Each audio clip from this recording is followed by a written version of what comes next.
So welcome everyone to this week's meeting, or this month's meeting of the St. Louis YouTubers group. My name is Jacob Kaufman, and this is my guest today. My name is Chanel. We are both part of the group called Nerd on the Street that I run, and Michael is somebody who has helped me with a lot of Nerd on the Street productions, including Extra Life, which is something that we do every year. So I wanted to kind of talk about Extra Life. The event doesn't officially happen until November, but this is actually around the time of the year that we start planning ours out, just because of how much we put into it. So it sounds like you people in the room might already kind of know what Extra Life is, but just in case anyone doesn't, it's a charity that is partnered with the Children's Miracle Network, and it raises money for children's hospitals across the nation, the US and Canada. So basically you go on their website, you select your local children's hospital. We do ours for the St. Louis Children's Hospital. Cardinal Gwinnett is also an option on there. So yeah, you set that up, and then you play video games for 24 hours or more.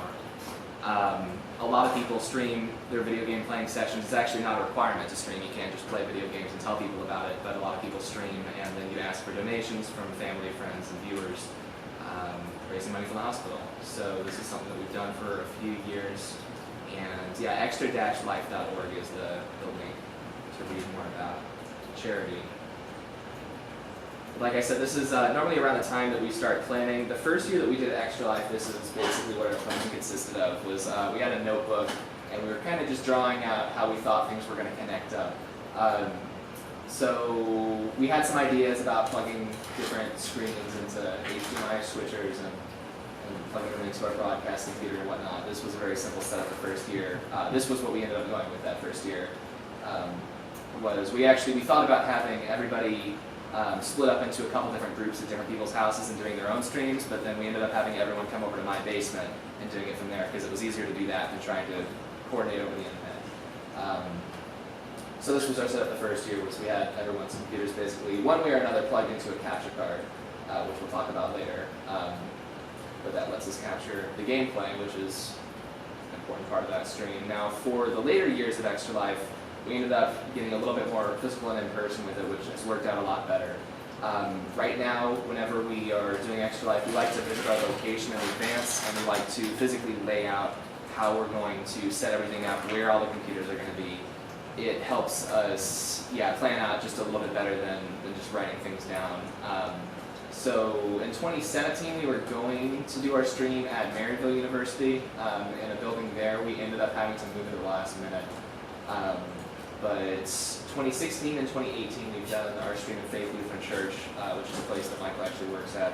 But they've been gracious enough to let us use their youth facility for Extra Life a couple of times. So we put out these videos on our social media pages where we're walking through how things are going to be set up, and it kind of gets people excited for the stream when they see, like, oh, here's where everything's going to be.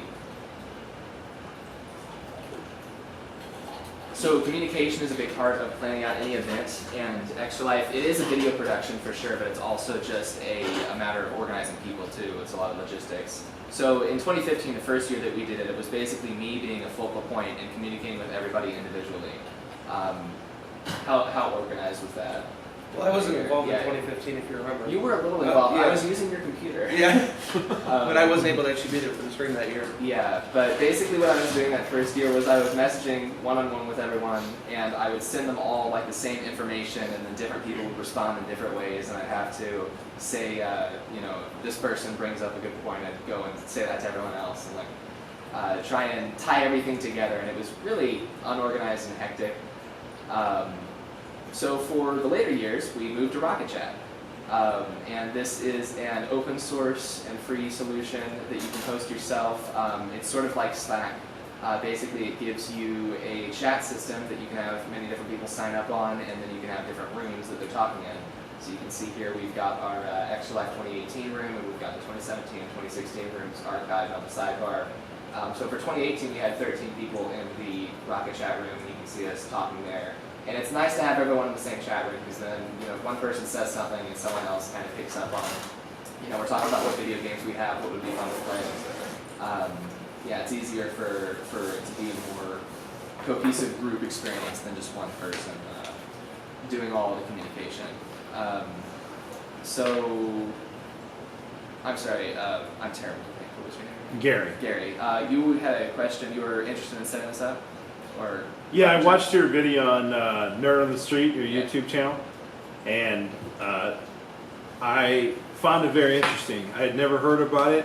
I understand what Skype is, and a couple other different technologies, but I just would, maybe if you could tell me a little bit about how Rocket Chat sets up in between spanning different geolocations, such as maybe in the U.S. and say Brazil. Could it work? Does that have a capability to do that? If you have your own Rocket Chat instance set up, say like you have GoDaddy or Bluehost, and you install it on like a paid server, does it work that way? Is it capable of doing that?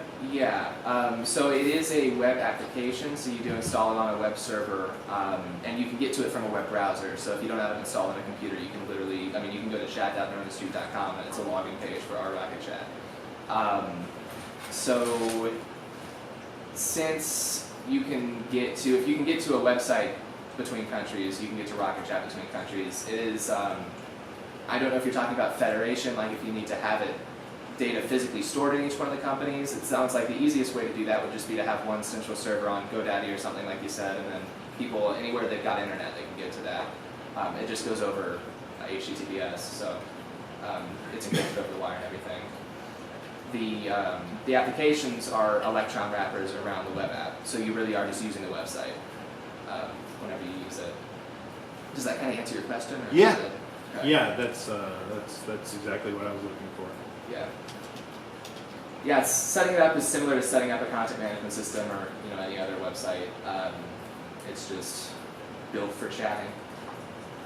So yeah, the one downside to Rocket Chat that we've noticed, it works really great. It's got a great feature set. Well, for one thing, it's very text-based. You mentioned Skype. There is calling capability in Rocket Chat, but it's still in sort of alpha. It's not super, it doesn't have a lot of features with it. It's not always entirely reliable for the calling aspect. And then notifications is one thing that a lot of times I'll send out a message and I'll ping at everyone in a room. And people don't always get the notifications. Now Michael's got an iPhone and he has this problem more than I do. I've got an Android. And you can go and set up your own notification bridges in Rocket Chat. The problem with iOS is that everything has to go through Apple, right, for notifications. So Rocket Chat has a free token that they let everyone use if you don't have your own, but it can be a little slow because it's got so many people using it. If you want to pay Apple for your own developer account and set up your own token, then you would have very reliable notifications for it. The iPhone app overall just doesn't seem, the Android app seems to work extremely well. Do you have the new one though, or is it still? No, I have the new one. Okay. It's much better than Yeah. it used to be, but it's still, it can be a little buggy at times still. I said before that the apps are all Electron wrappers. That's actually not the case anymore for the mobile apps. The Android and iOS used to be just accessing the website in a wrapper, but they actually do have native Android and iOS apps now for Rocket Chat. If this doesn't meet your needs, there's also one called Mattermost, and it's a little more popular actually than Rocket Chat. How do you spell that? Mattermost. It's just like matter, like what matters, and then most. The reason I went with Rocket Chat, I compared the two solutions back in 2016, 2015 when I set this up, and I decided on Mattermost as being the better of the two. I set it up, and one day my server crashed, and I lost the entire installation and couldn't recover it. And I did that a couple times, but it ended up just seeming like Mattermost. Now, I don't think that was actually a limitation of Mattermost. This was me when I didn't know quite as much about technology and everything, but Rocket Chat is much more resilient because it's more of a traditional web app. It's based on PHP. It uses MongoDB, so it's not using MySQL or anything, but it is still, it's web technologies, whereas Mattermost, I think, uses more modern technologies that make more sense for a chat application, but they are more complicated to set up. But yeah, Rocket Chat works great for us, and we do use that. We'll be making our Extra 2019 room soon. So next up is the equipment that we use. Like I said, one year we had to move from Maryville University to, we actually did our stream in 2017 at Northwest Electric Company. They're an electrician company here in St. Louis that I do IT work for, and they were kind enough to let us use their building when we were kind of scrambling to find a place. And you can see behind the scenes, sometimes the equipment can get a little bit messy and a little bit complicated, so it's important to have really good planning with your equipment. So video capture for video game streams is an important thing. We use Magewell capture cards whenever we can. Capture cards are, of course, they're going to take like HDMI output from a computer and make it into something that your broadcasting computer can see. It's going to plug in with USB. Your broadcasting computer can see that person's screen, basically. Now, the reason we use Magewell brand capture cards is twofold. One, they are good capture cards in general. They've got very low latency. They work very well with resolution scaling, so they're not touchy at all. If you've ever worked with Blackmagic equipment, it's very, very touchy with regards to your frame rate, your resolution, everything. These are not that way. These will work with basically anything you throw at them. The other reason we use Magewell is because they are cross-platform 100%. These work on Linux, these work on Mac, and these work on Windows. If you get cheaper capture cards like AverMedia or Elgato, we've had those at our streams in the past, but they only work on Windows, so we have to go out of our way there because Nerd of the Street tries to use Linux for all of our production. And then they're also very difficult. If somebody has a screen that isn't 16:9, let's say they've got one of those ultra-wide screens and you're trying to use their screen with a cheap capture card that's an Elgato or something, and you're trying to make it take that resolution in, it's not going to want to take it if it's not 16:9. So even like 1366 by 768 is a cheaper monitor resolution that one of my friends has. And so their monitor has problems with the cheap capture cards every year. But these capture cards, they work fine with any resolution. They'll just add padding. And then that black capture card is actually a more expensive model that not only doesn't have HDMI, it's also got component input. So we've started playing some console games from Wii's and GameCubes and things like that too. Which is fun. Obviously, for streaming and anything, online video cameras are also an important thing. Since this is live streaming and since it's going on for so long, webcams are a good option, even though their quality isn't as good.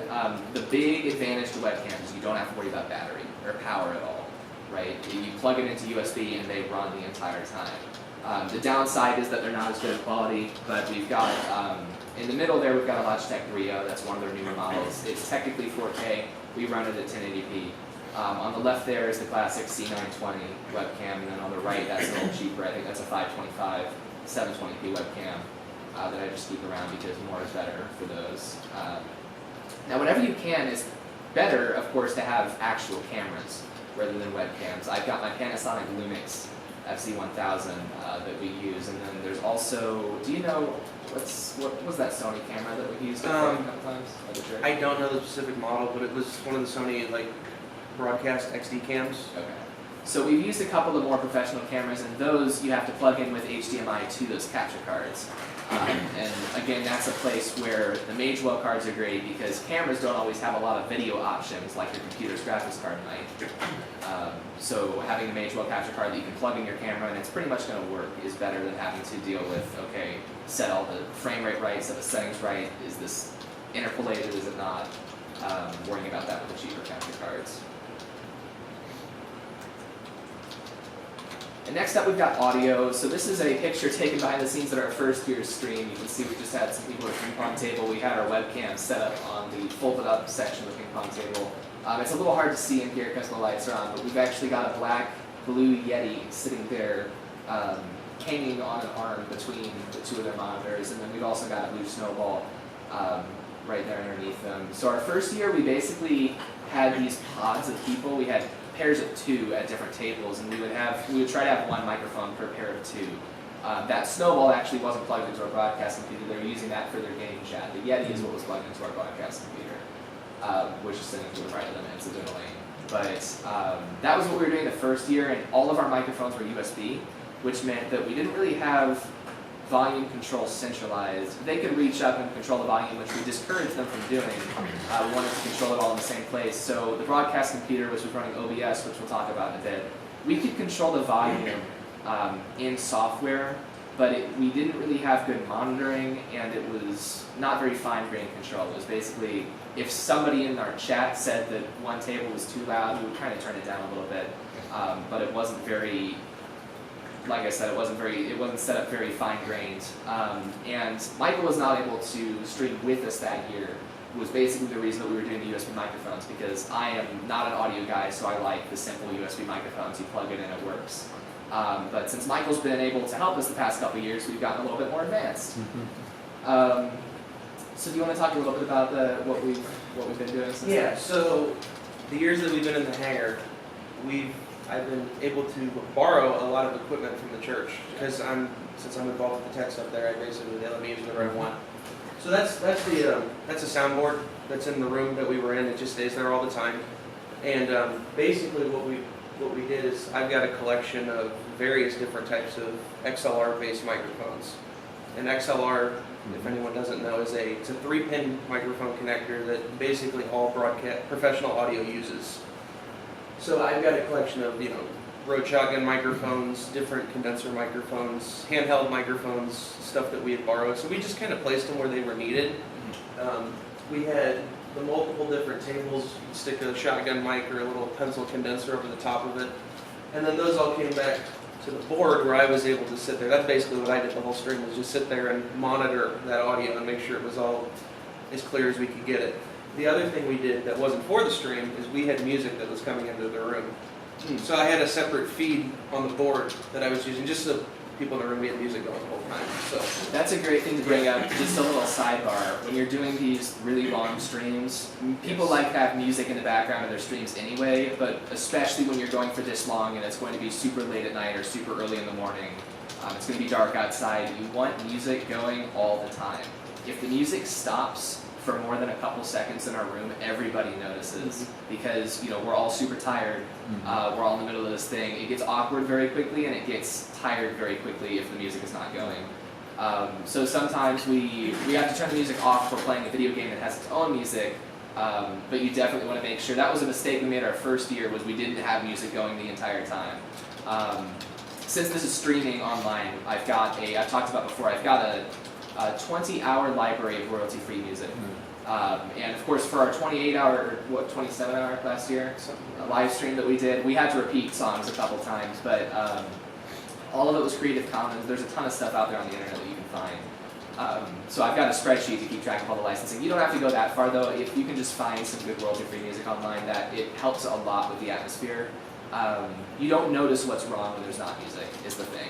You just notice that something is off, something feels wrong.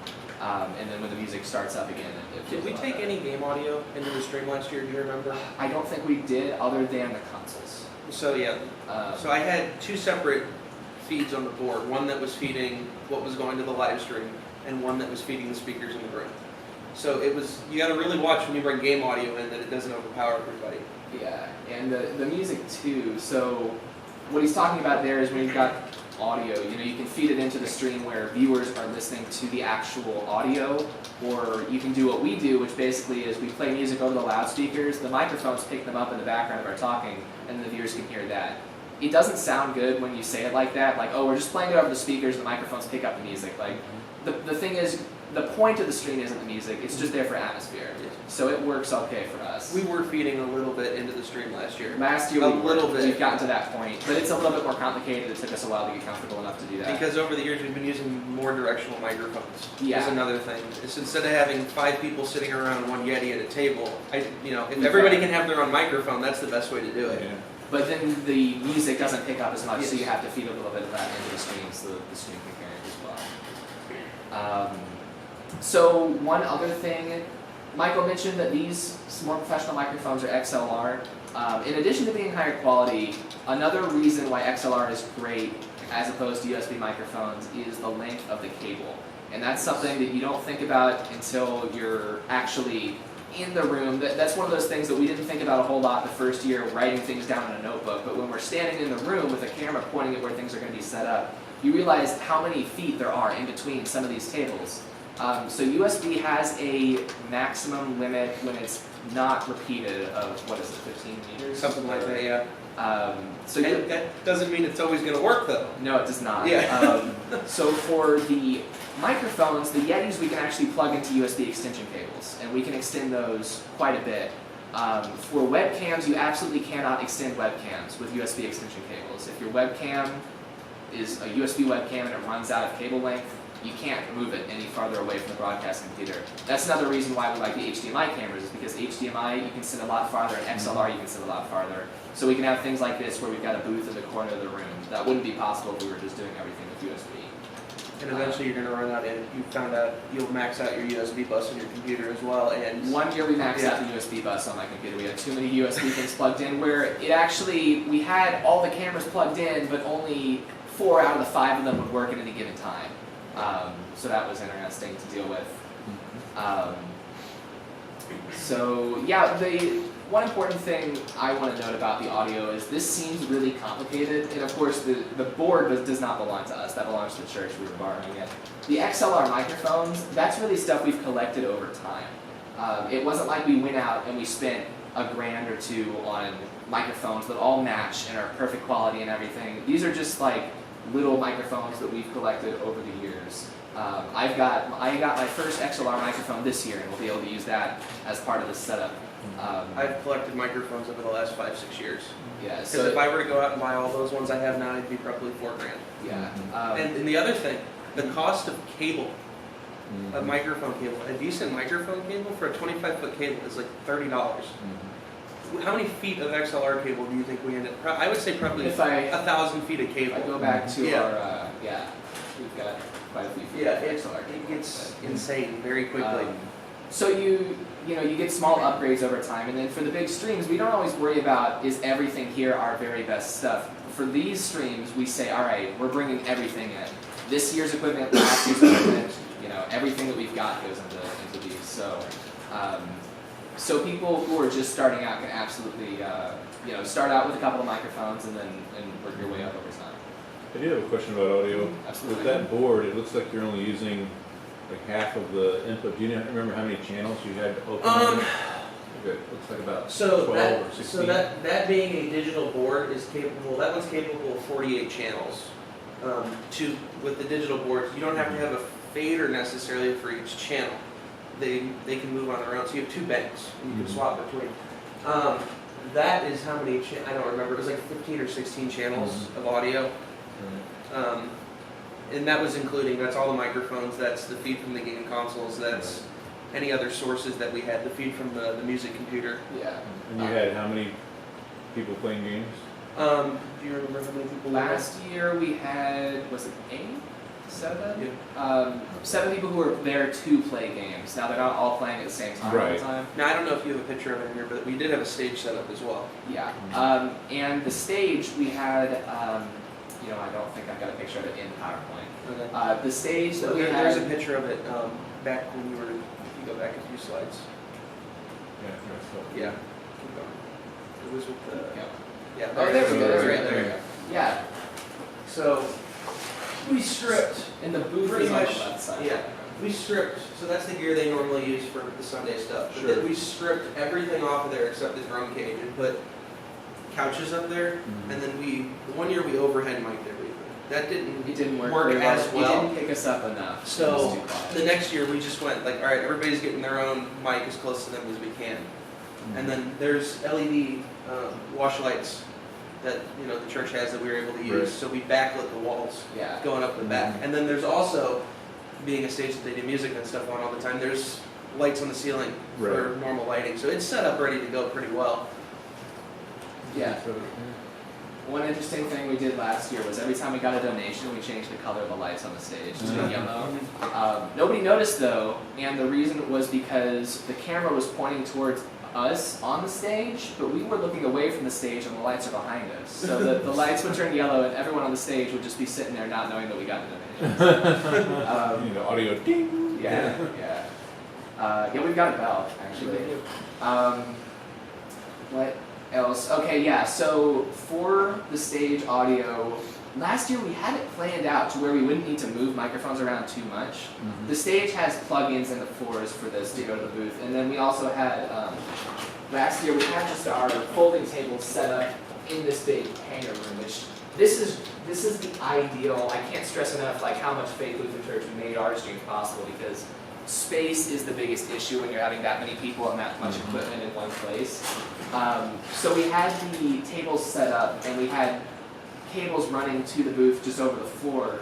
And we weren't going to move any microphones around. We ended up doing it anyway, though. We were basically running microphones from the floor up to the stage and back, depending on where people were. Do you remember why we were doing that? It was when Helen dyed her hair. It was one. That was the main one? That Okay. was one of the points I remember. I guess that's another big thing. Is that you're gonna, no matter how much you plan, you're gonna change things on the fly. Sure. It's just the nature of going for that long streaming. Things are going to change that you weren't expecting. So, especially with the audio. Because it's one thing to turn a camera around. You don't necessarily have to move it as much, but microphones have to be close to the person. And you have to turn them off while you're moving so it's not bumping the audio and everything. Yeah. Is that saying no plan survives contact with the enemy? So Yes. you're going to have to change them. You know, this was the prime example of no plan survives contact with the enemy. How much notice did we have? We had less than 24 hours notice, so we couldn't stream So- in Maryville. And we had to. And we were planning, well, I had already borrowed, so that's, the audio system for that was the church's travel PA that I had borrowed. So there's a mixer in there, there's some speakers. Thing It's weighs this- like 150 that pounds. box on the right side You is can't the really see it, but travel.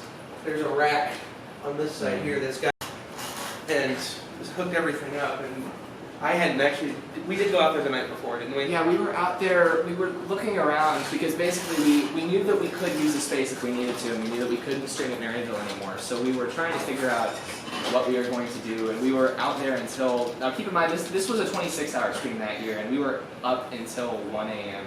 or 2 a.m., like planning this out and setting it up the night before. Out at Micro Center buying Yeah, cables. we drove Yeah. to Micro Center to buy extra cables we didn't think we would need because we thought we were going to be in Maryville.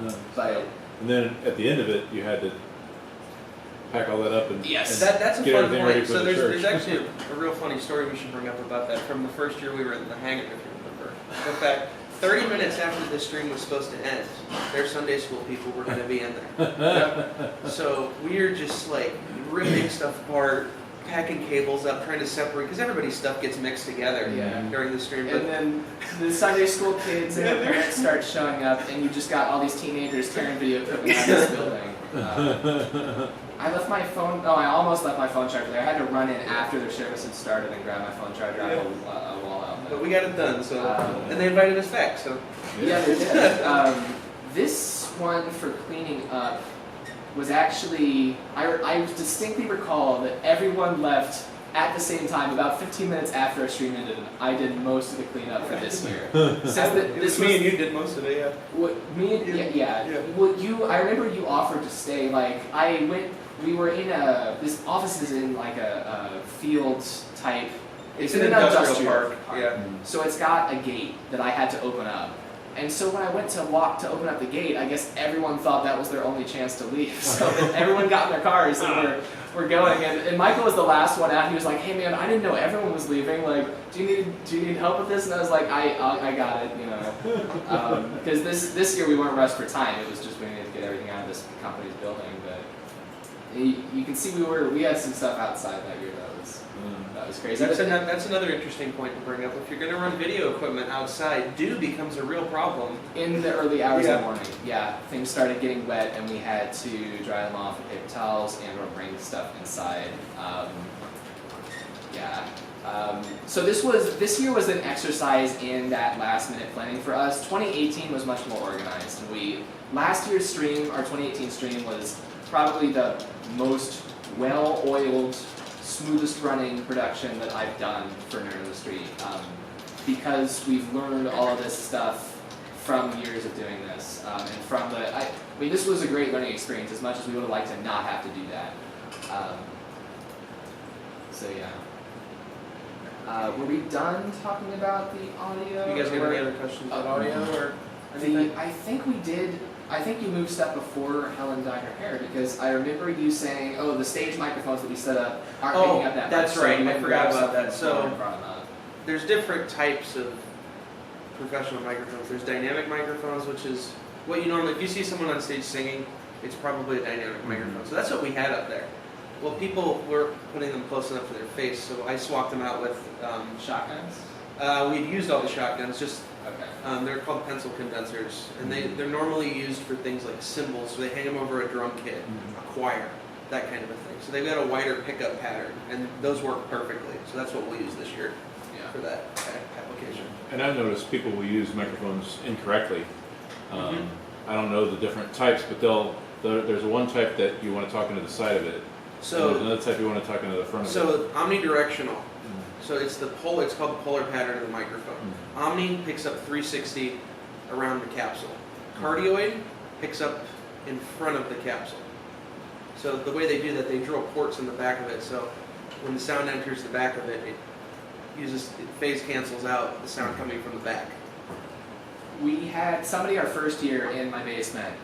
She brought her Yeti and she was talking into her Blue Yeti, and I brought my Blue Yeti today. It's in my car. I was going to use it to record this, but I forgot the cable. But she was talking into the top of her Blue Yeti, and that was one of the side address microphones where you're supposed to talk into the side.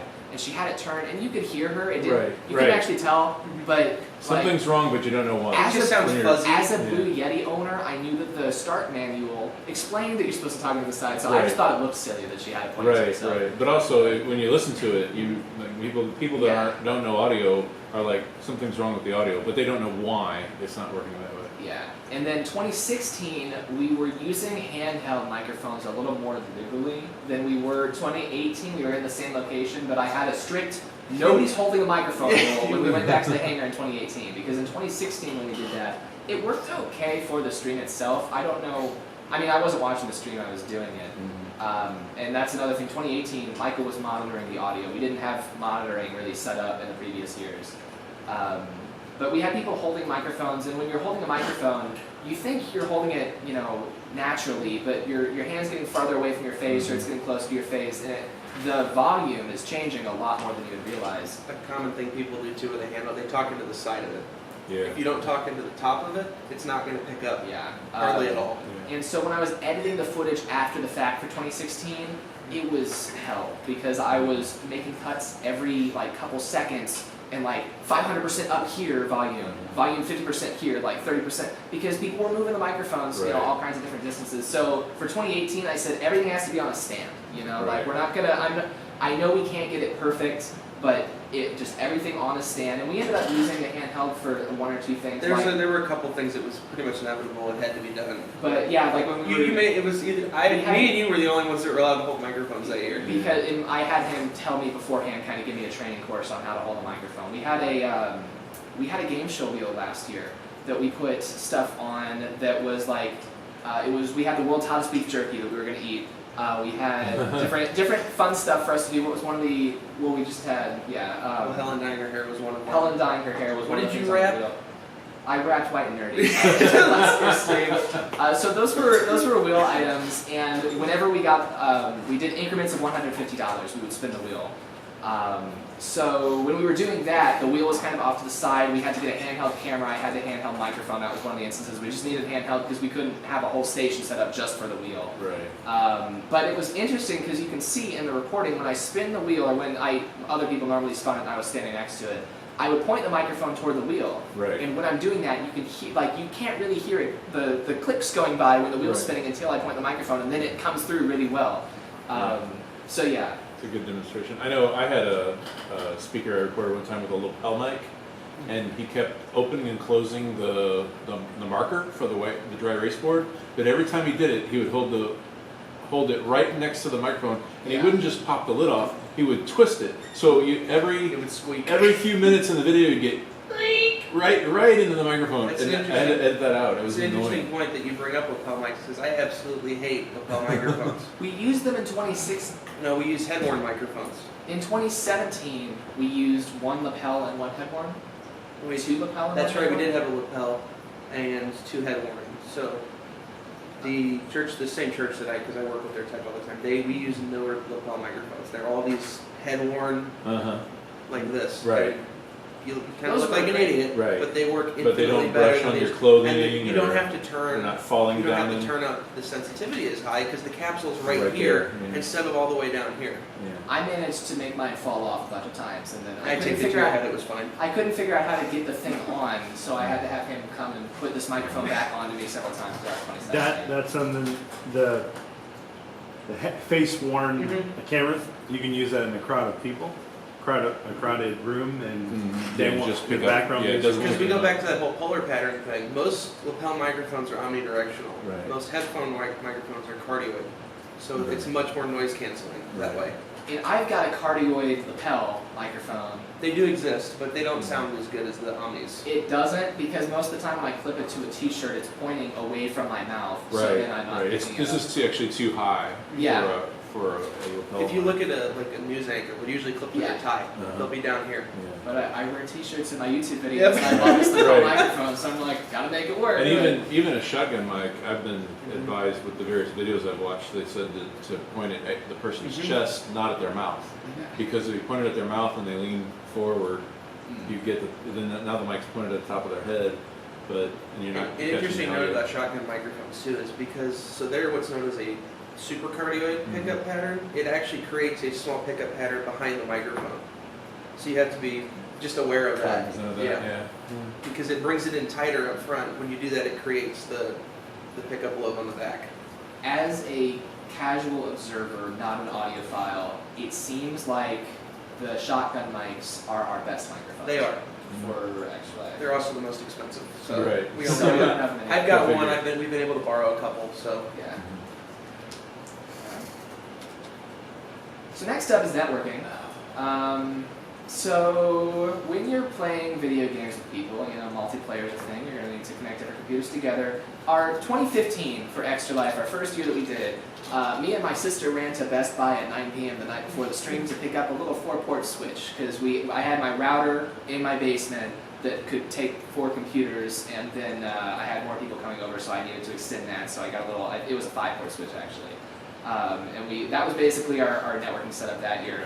We've expanded a whole lot for several reasons. So when you've got several different people trying to play a multiplayer game on a local network, it's good if they're all plugged into the same switch. If you've got a router separating them, then they're not actually on the same network, because that's the difference between a switch and a router. A switch, it's all the same network. A router separates networks. So the first year we were trying to have people play Minecraft, for instance, and we had one person sharing a world, and the 3 people plugged into the same switches then could get to it, but then the 2 people on the other switch couldn't get to it, and so it was just kind of complicated. So last year for 2018, we're just going to skip the intermediate years for this and go. it got a lot more complicated. Last year for 2018, we had everyone in our arc of folding tables plugged into one switch, which was great so that when we're playing locally hosted games, everyone can connect up super easily. And then we had all of those people in that switch plugged in with a single cable to this other switch, which was sitting on top of a rack mount server on the other side of the room, which was sitting on top of a table, not in a rack.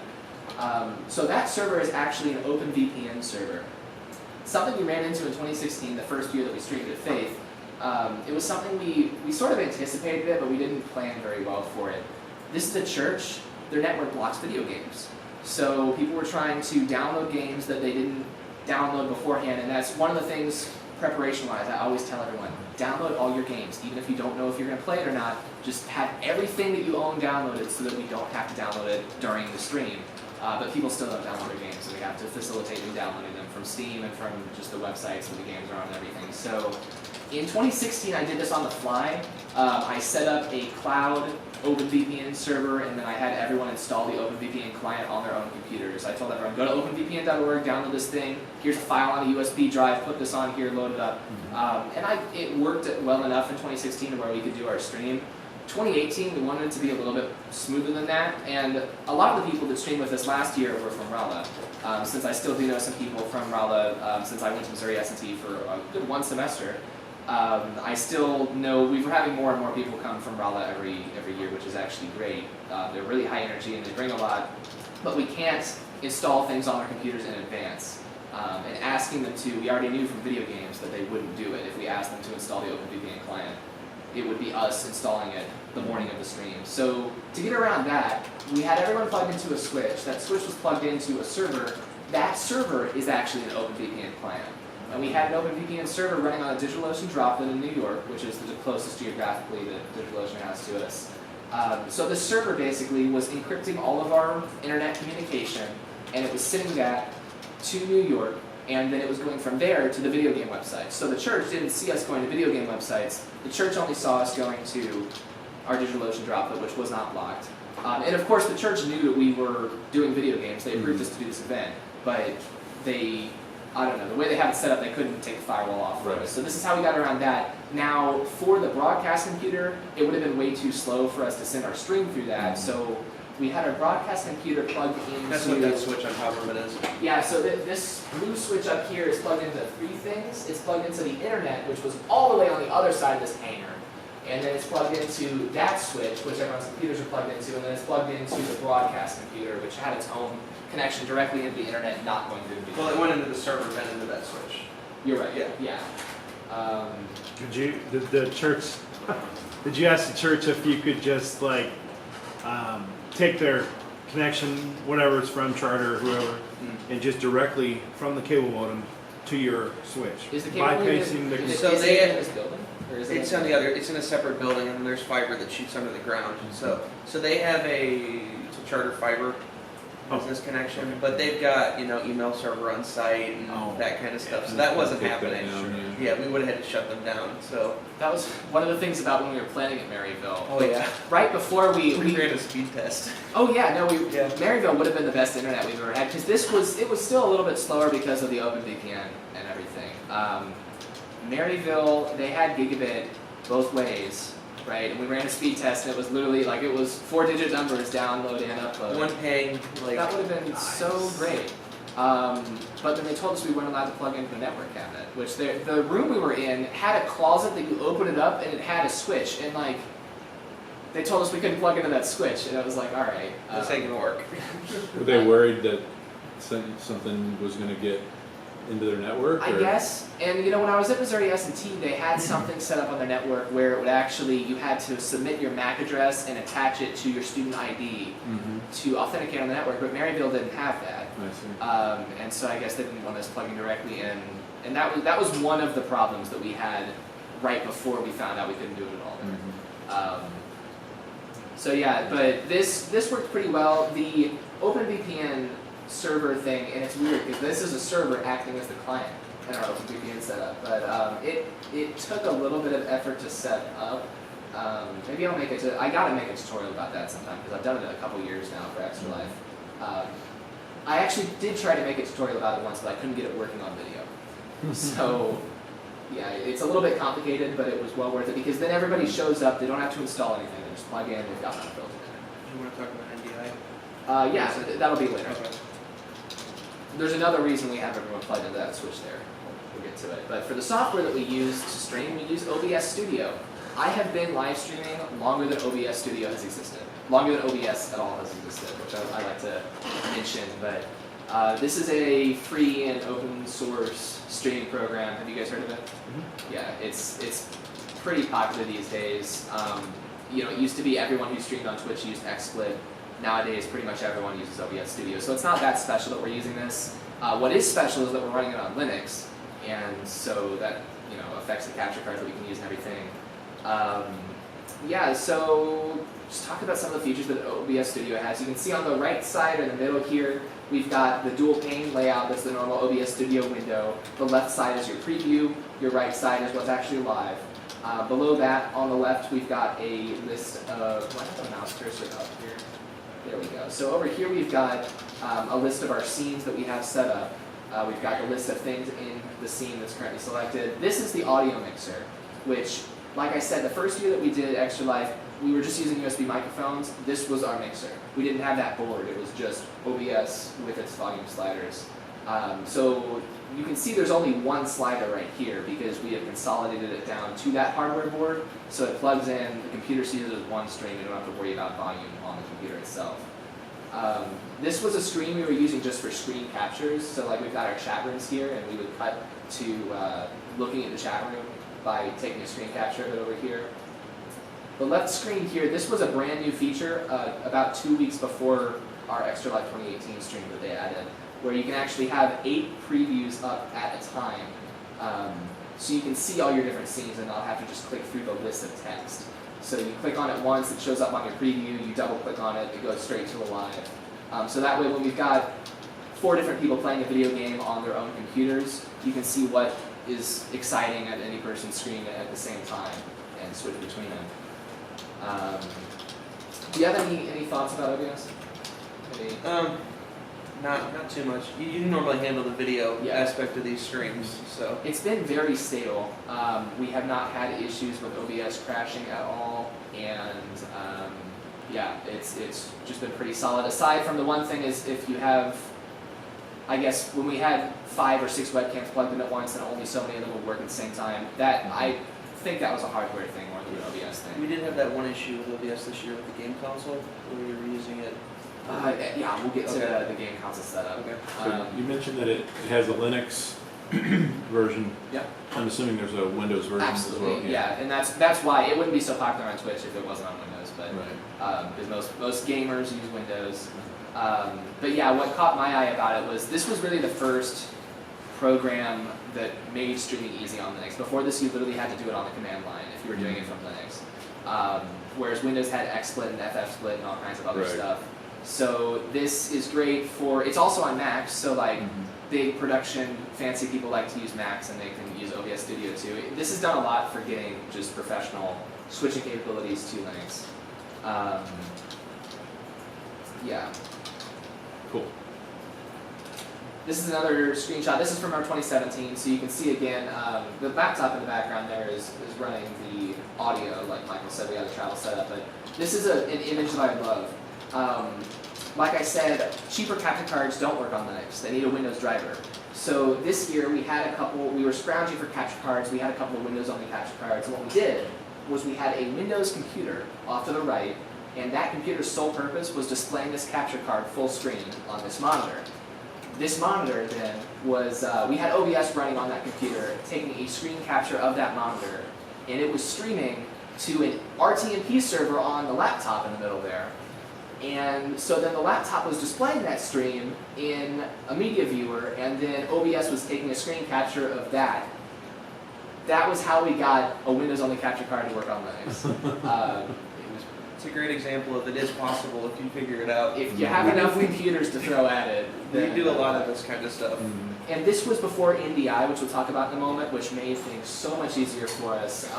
But this was the RTMP server that I set up was actually, it would be a little more difficult for somebody who had never messed with that, but we have a multi-streaming server that I'll also set up in a bit, so I had experience setting up RTMP servers.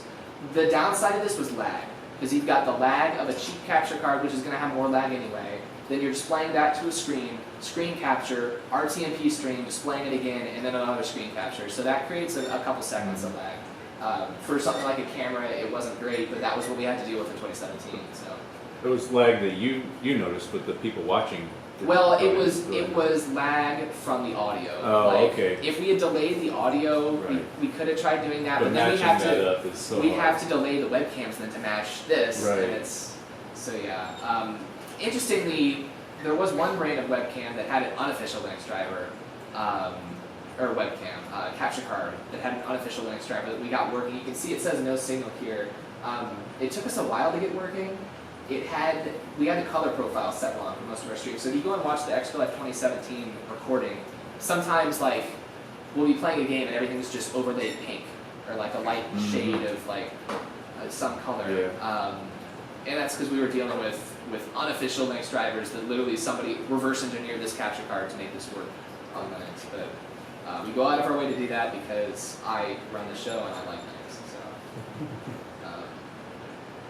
Anything else in this picture that you? I look at this was a really, even though it was last minute, it was a fun setup, right? If you turn to the right of here, you're looking out the window to where those people are sitting. So it was pretty neat.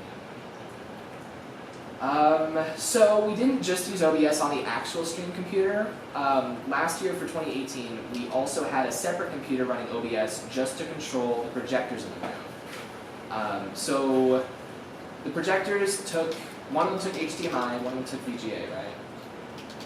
Yes. Because there were 2 projectors in the room. Yeah. One was above the stage, and one was where the people on the stage could look. That one was interesting. We'll get to that in a minute. I don't remember what was interesting about Since it. we had to go through the Blackmagic hardware. Okay, yeah.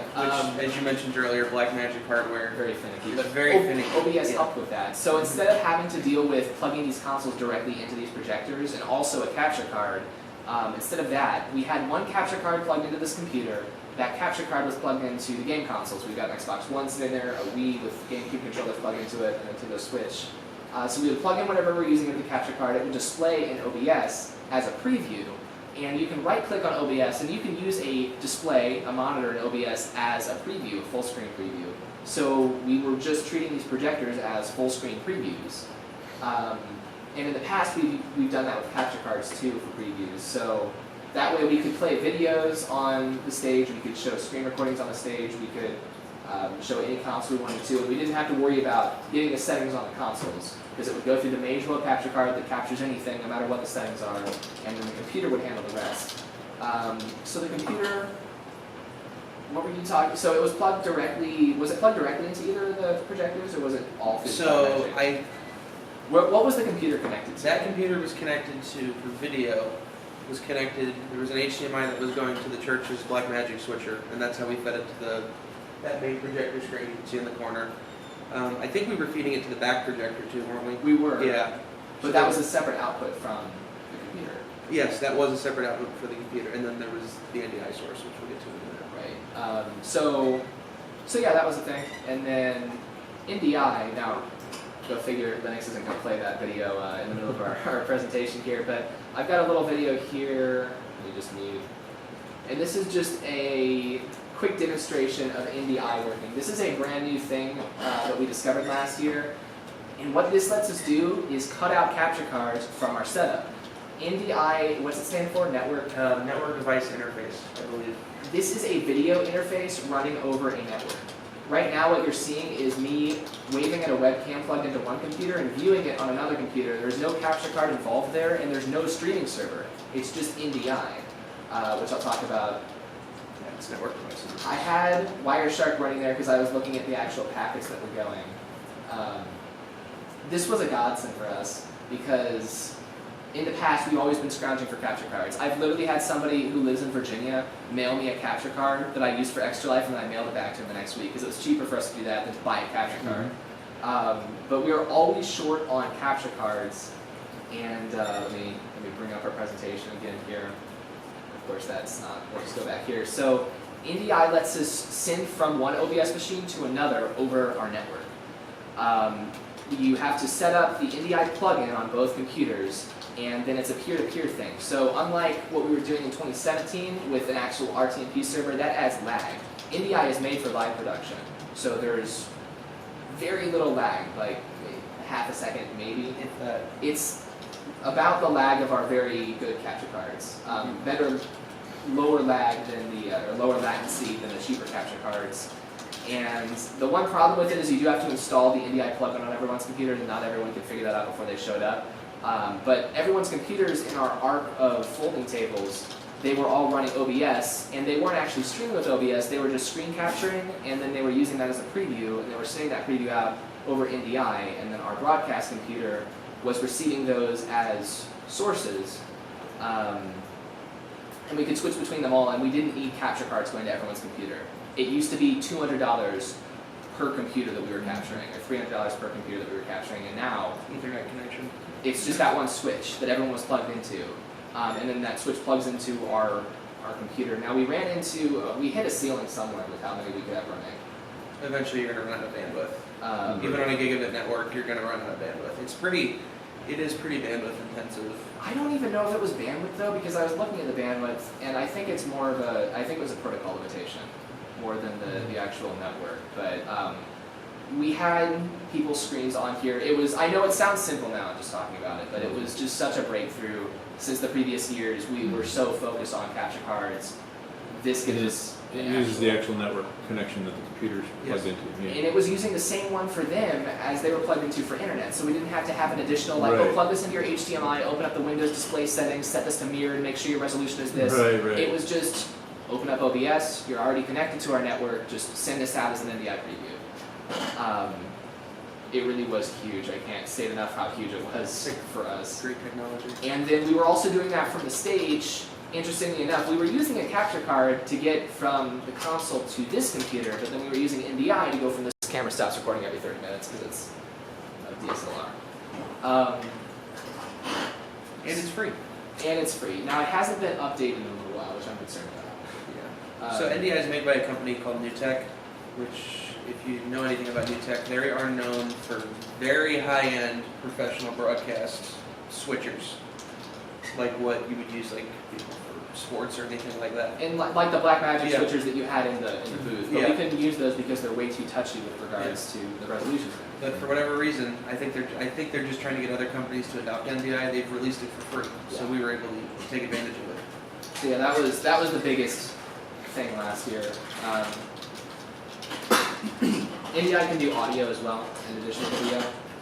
I don't think we had audio set up. Normally for game audio for our streams, we just forget about it. We've got our, at least for games where everyone's playing on their own computer, we just have everyone, they can listen in their headphones if they want to, but we're not even capturing their audio over the capture card or over NDI. We just have the music playing in the background of our stream, and that's royalty free, so it works out better than if we get video game music and use copyright claims or whatever we need to. For console games, we had that playing through the stream. But there was actually a small audio switchboard, or whatever you call it, audio console to the left of this picture right here. Which was literally serving as a It was going cable from converter. this computer and the consoles and the booth's board. Those were the three things plugged into that, and we would use it to switch between the computer's audio here and the game console's audio. So yeah, NDI is great. So that's a lot of what went into the production of our stream. Now we can talk about distribution.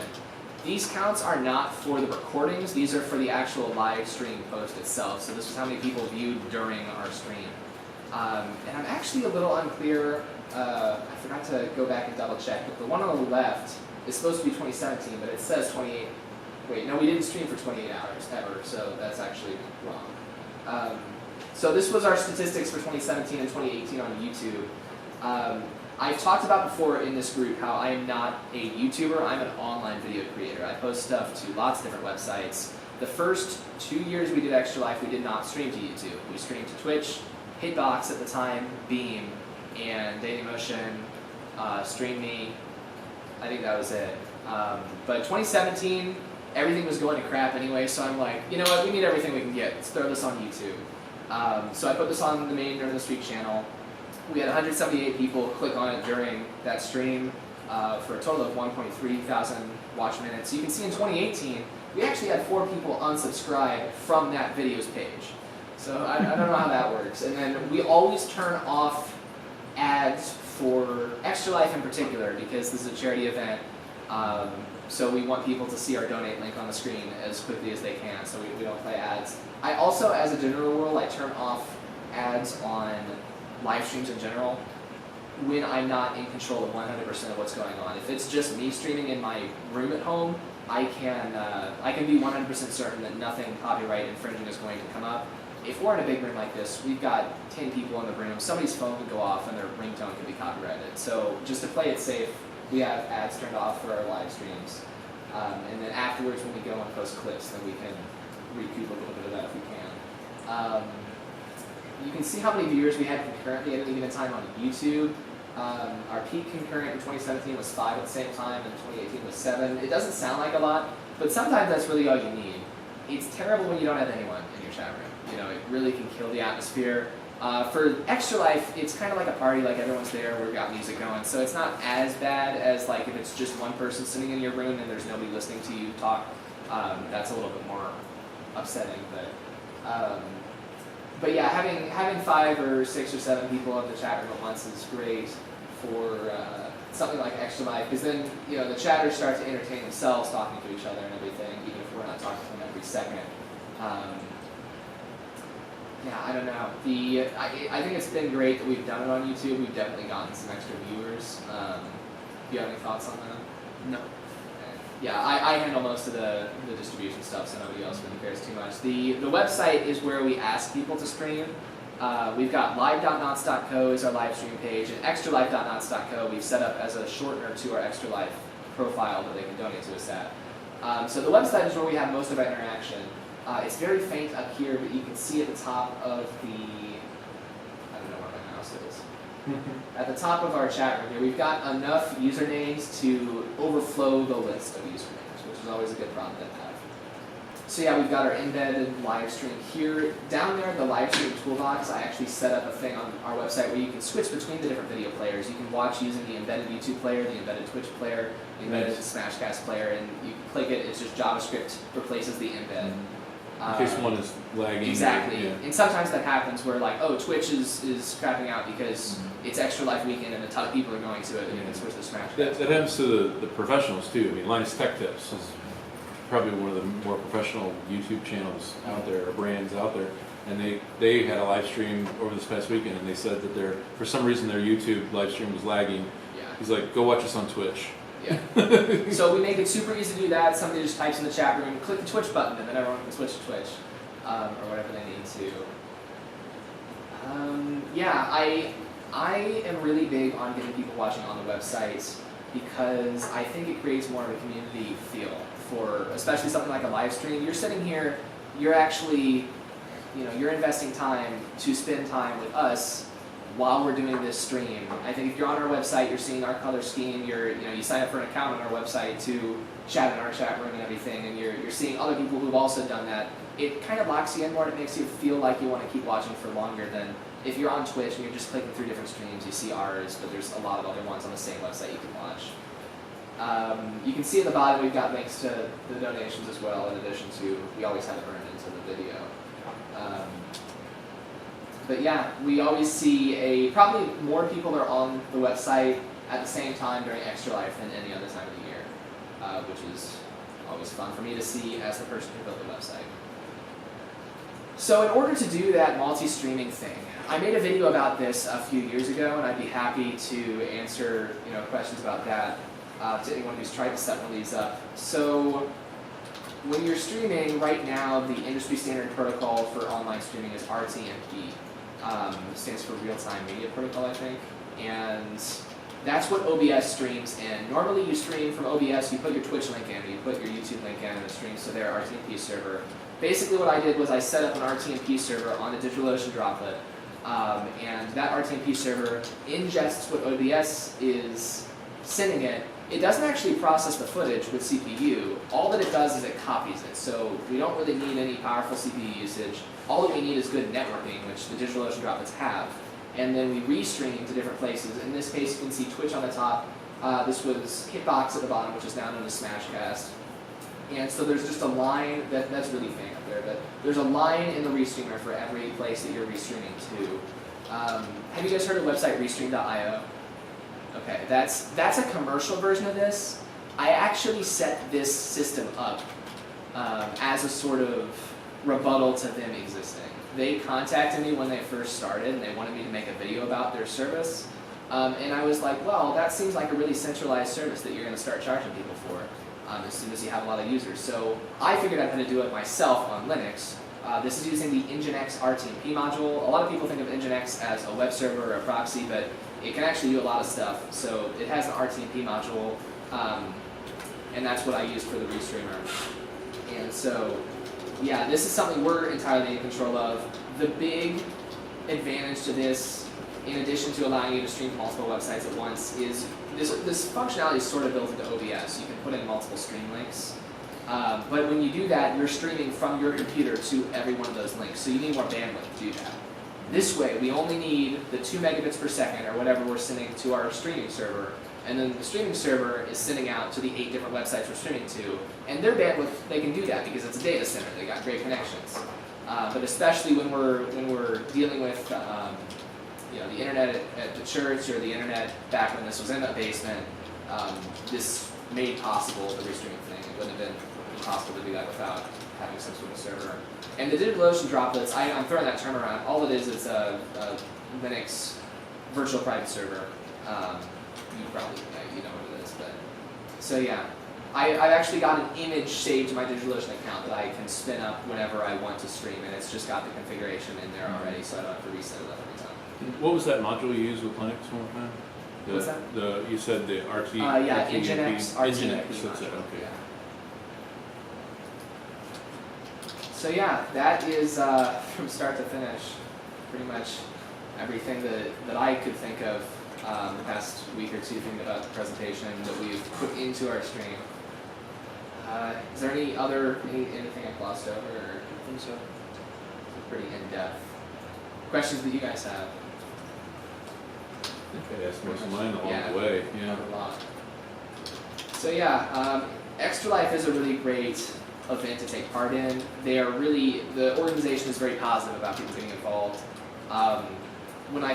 Before I started doing Extra Life, I only knew about the big groups that did it, like the famous people Right. that were doing it. So when I found out that anyone could do their own Extra Life stream, I was really surprised. And then I really encourage just everyone to sign up, and even if you only raise $5, that's $5 more that have been raised. And it sounds like it's a great learning experience for everyone involved too. Like, you learn a ton because you're under the gun. You have to get it done. It absolutely is. We've learned a ton of stuff from the unexpected stuff that pops up in the course of the video production. I'd love to have more of an opportunity to go and then reapply that back to other videos. The thing is, Extra Life is so different from most of what I do. Most of my stuff is just like tech channel, pre-recorded stuff, so I don't use the live streaming stuff every day. Because I was thinking earlier, I was talking about doing things other than video games, like board games and tabletop miniature games. Yeah. That eliminates the need for having a video feed from computers, but you might want to have more camera angles Right. of And the game to be played. we don't just do video games on ours. We like to do improv games. So we do some of those on the stage and stuff. You're not having to worry about the screen captures, but now, like you said, you're having to worry about cameras, and audio becomes more of an issue when it's a more physical thing, whereas when people are sitting in computers, they're mostly just in one spot on the screen. But yeah. So that's it. Thanks for listening to our presentation. But even for our own benefit, I wanted me and Michael to walk through all of this because, like I said, it's about time for us to start planning this year's stream. Right. Good walkthrough. Yeah. Alright, I'll stop recording now. Hey guys, it's Jacob. I hope you enjoyed watching that presentation that me and Michael gave at the St. Louis YouTubers meetup. I know the projector was pretty washed out on the wall, so if you'd like to download the slideshow that I was showing and take a look at it yourself, you can find the download link to that in the description of this video. I also want to give a big thank you to the Arch Reactor Hackerspace in St. Louis. So the St. Louis YouTubers meetup is actually a group that I started a little over a year ago, and we had about 9 meetups where me and some other people in St. Louis gathered and talked about making videos online.